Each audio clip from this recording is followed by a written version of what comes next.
पाकिस्तानी ड्रामे हो, morning shows हो, टॉक शोज हो या किसी भी किस्म का प्रोग्राम, कहीं भी अपनी कौमी ज़ुबान उर्दू का मुकम्मल इस्तेमाल नहीं किया जाता। क्या उर्दू ज़ुबान इतनी ही लावारिस है कि इसको बोलना तौहीन समझा जाता है। प्रोग्राम्स के शुरका बोलते बोलते अचानक अंग्रेज़ी बोलना शुरू कर देते हैं। हम लोग इतने बेवक्त हैं कि अपनी कौमी ज़ुबान का इस्तेमाल करने को अपनी बेइज्जती महसूस करें। अंग्रेज़ी या दुनिया की कोई भी ज़ुबान जानना भी ज़रूरी है, लेकिन दुनिया में सिर्फ इन्हीं अक़वाम ने तरक्की की जिन्होंने अपनी ज़ुबान को फौक़ियत देते हुए इसी को मुकम्मल तौर पर अपनाया। चीन देख ले, जापान देख ले, तुर्की, मलेशिया, स्पेन, फ्रांस, जर्मनी की मिसालें सबके सामने है।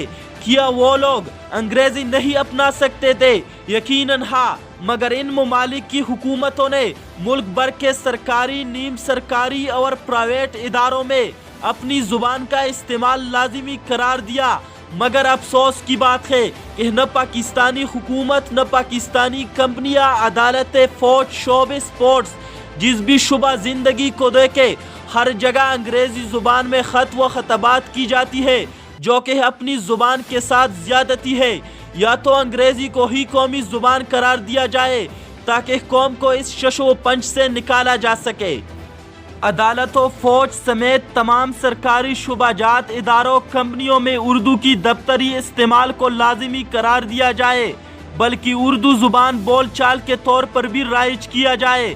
उर्दू को मुकम्मल तौर पर राइज न किए जाने से हम अपनी शानदार सकाफत, अपने शानदार माजी, शानदार अदबी रिवायात, अपनी शनाहत से महरूम होते जा रहे हैं। खुदारन हमें और हमारी आने वाले नस्लों को वो माहौल दे कि जिसमें हम उर्दू ज़ुबान को पलता फूलता और तरक्की करता देखे, अंग्रेज़ी न जानने को ऐब न समझा जाए। ये सोच अंग्रेज़ों की ग़ुलामी की तरफ इशारा करती है। इसलिए इस सोच का खात्मा किया जाए और मुल्क को हकीकी मानों में आज़ाद रियासत बनाया जाए।